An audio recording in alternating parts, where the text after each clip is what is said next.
मैं कमलेश सर अपने YouTube channel exam 21 में आपका स्वागत करता हूं।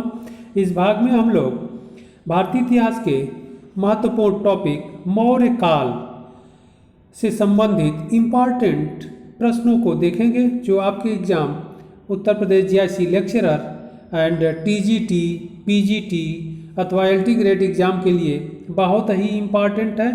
और ये सभी क्वेश्चन इन परीक्षाओं में पूछे भी गए हैं। इसके अलावा अन्य एग्जाम में भी, सामान्य अध्ययन के पेपर में भी ये क्वेश्चन पूछे जाते हैं, तो आप लोग इनको अच्छे से देखिए। आइए इन प्रश्नों को हम लोग स्टार्ट करते हैं। टॉपिक है मौर्य काल।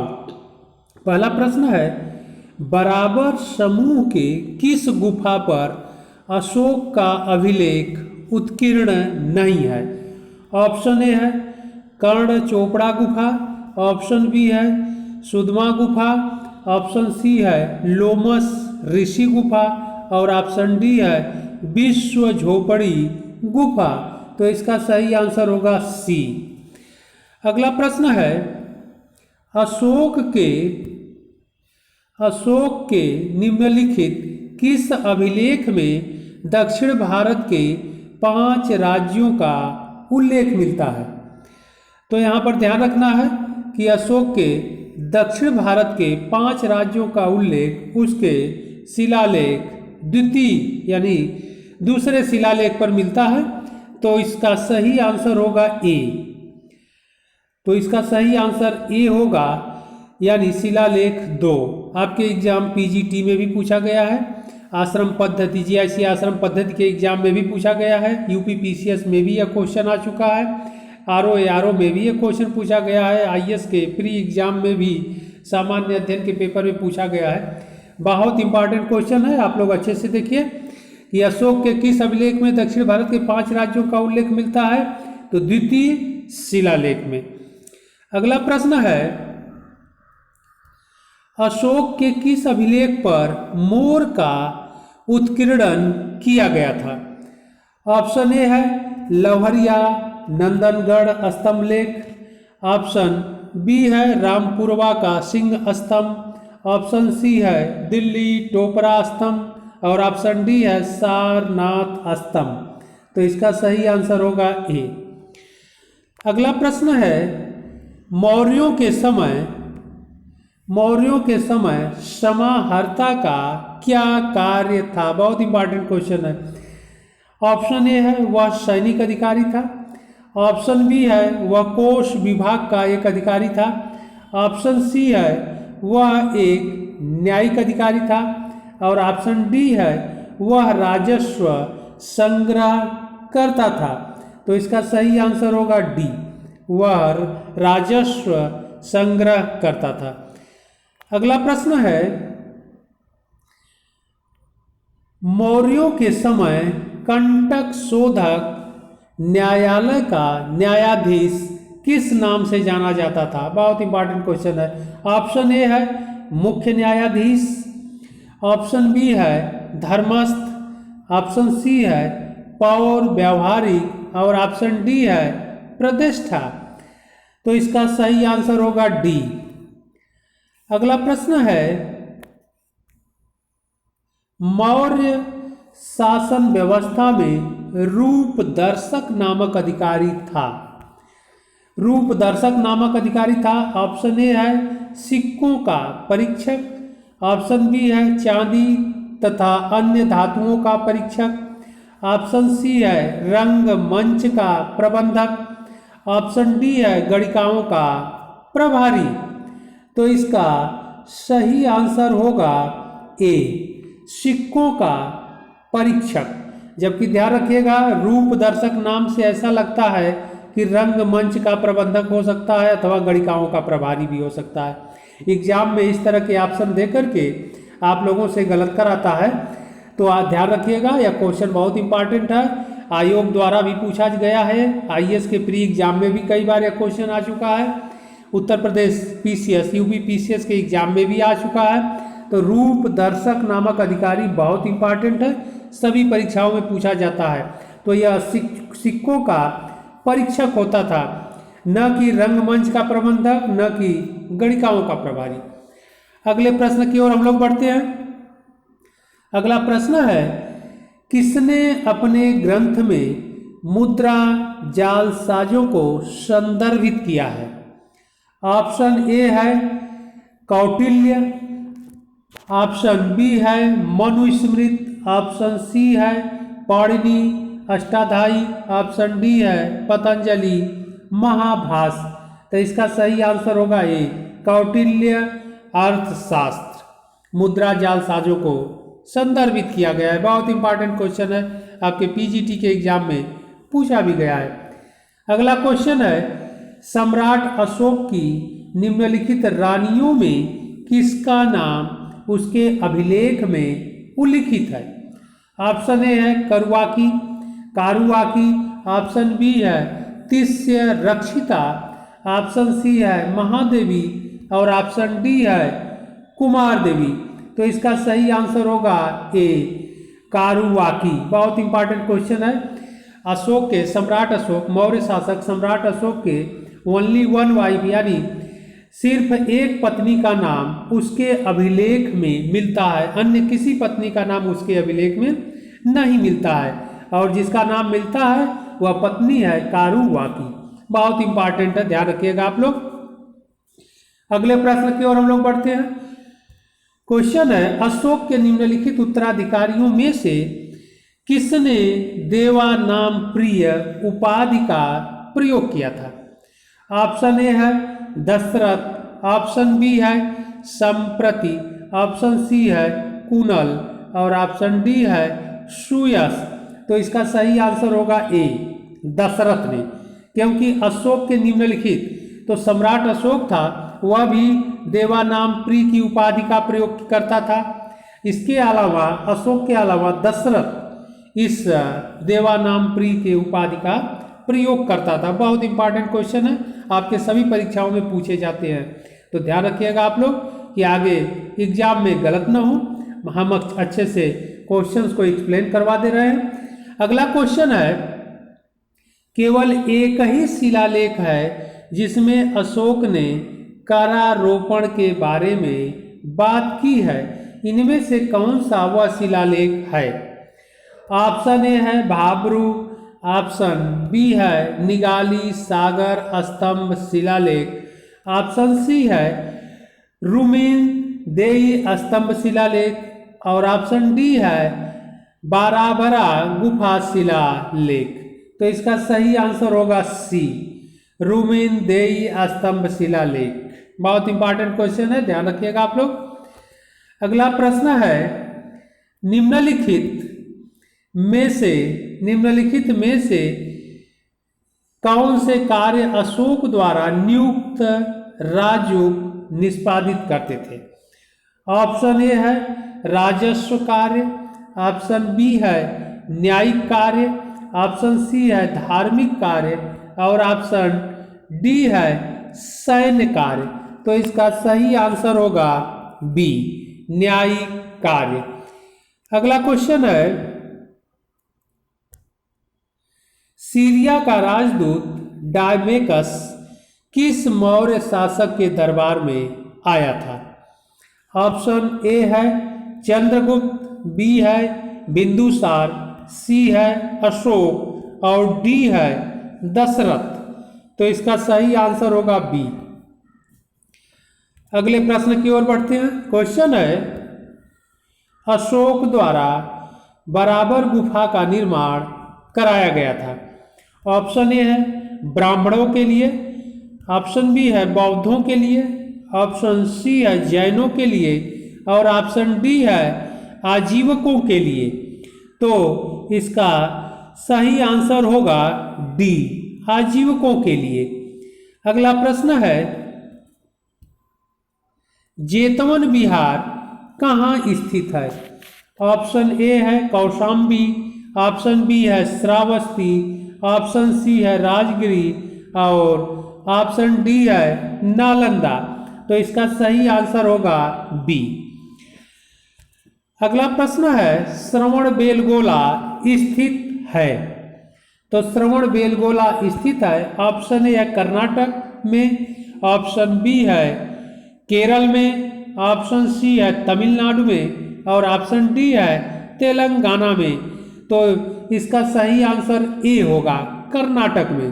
श्रवणबेलगोला स्थल या स्थान कर्नाटक में स्थित है। अगला प्रश्न है,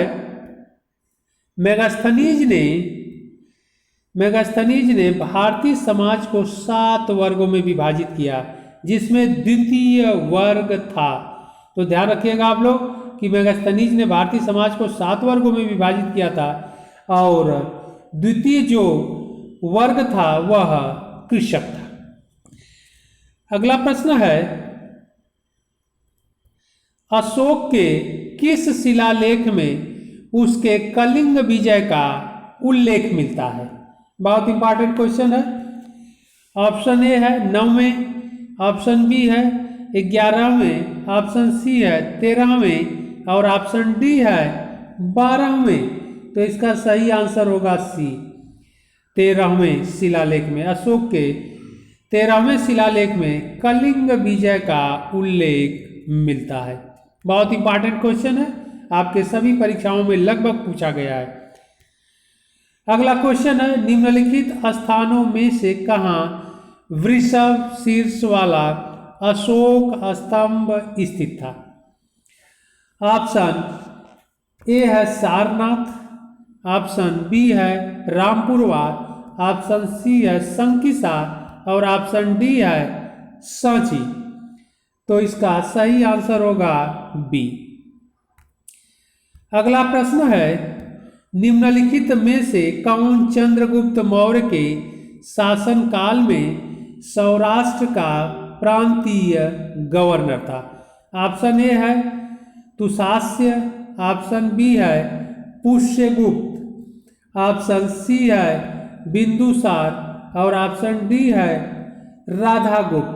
तो इसका सही आंसर होगा बी। अगला प्रश्न है, निम्नलिखित में से किस मौर्य शासक ने आजीवक संप्रदाय को संरक्षण दिया?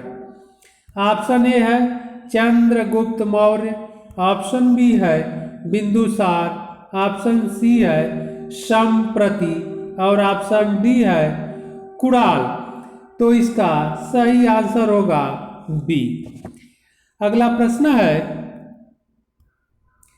निम्न में से कौन मौर्य शासक आजीवक मत का समर्थक था? ऑप्शन ए है चंद्रगुप्त मौर्य, ऑप्शन बी है संप्रति, ऑप्शन सी है दशरथ और ऑप्शन डी है जालव। इसका सही आंसर होगा सी। अगला प्रश्न है, अशोक ने अपने समकालीन शासकों से मैत्रीपूर्ण संबंध बनाए रखे, इसका उल्लेख है उसके? पहला ऑप्शन है लघु शिलालेख फर्स्ट में, ऑप्शन बी है स्तंभ लेख 7 में, ऑप्शन सी है वैराट अभिलेख में और ऑप्शन डी है शिलालेख 13 में। तो इसका सही आंसर होगा डी, 13वें शिलालेख में। अगला प्रश्न है, निम्नलिखित किस स्थल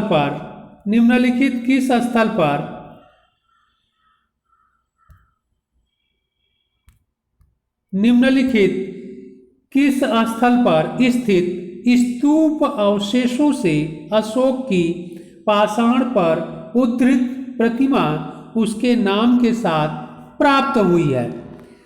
ऑप्शन ए है सांची, ऑप्शन बी है अमरावती, ऑप्शन डी है देहर कुठार और ऑप्शन डी है कनगनहल्ली। तो इसका सही आंसर होगा डी। अगले प्रश्न की ओर हम लोग बढ़ते हैं।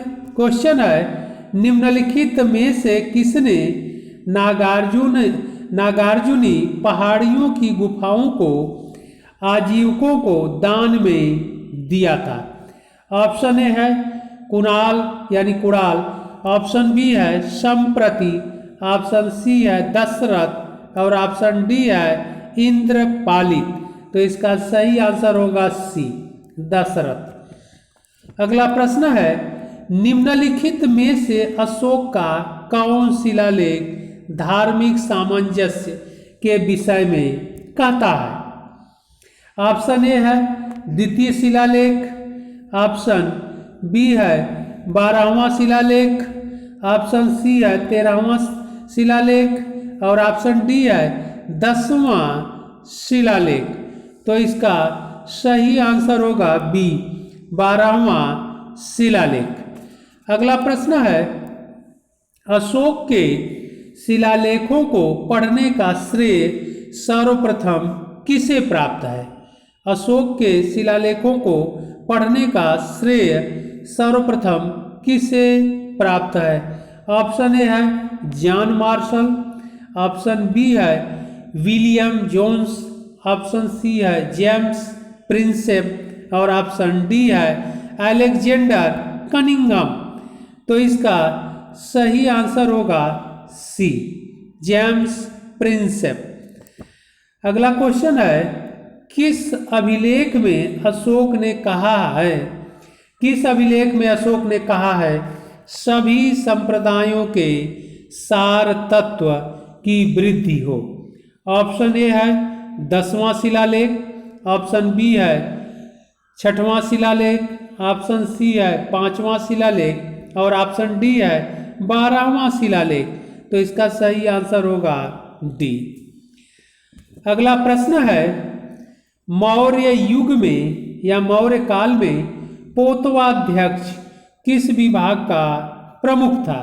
ऑप्शन ए है राजकीय टकसाल, ऑप्शन बी है जल परिवहन, ऑप्शन सी है तौल माप और ऑप्शन डी है स्थल परिवहन। तो इसका सही आंसर होगा सी। अगला क्वेश्चन है किस अभिलेख में अशोक बुद्ध धर्म और संघ के प्रति विश्वास प्रकट करता है। क्वेश्चन को एक बार फिर देख लेते हैं हम लोग, बहुत इंपॉर्टेंट क्वेश्चन है। किस अभिलेख में अशोक बुद्ध धर्म और संघ के प्रति विश्वास प्रकट करता है। ऑप्शन ए है रूमिन देई स्तंभलेख, ऑप्शन बी है मास्की लघु शिलालेख, ऑप्शन सी है सारनाथ स्तंभलेख एंड ऑप्शन डी है भाब्रू लघु शिलालेख। इसका सही आंसर होगा डी।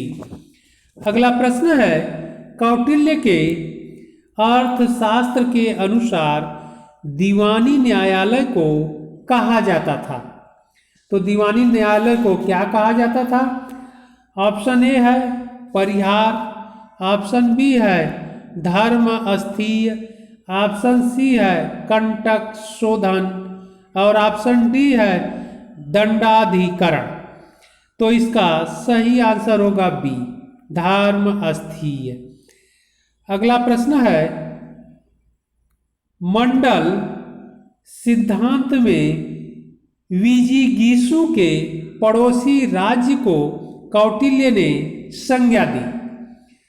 ऑप्शन ए है आक्रंद, ऑप्शन बी है पाषाणिग्राह, ऑप्शन सी है पाषाणिग्राहासार और ऑप्शन डी है आक्रंदासार।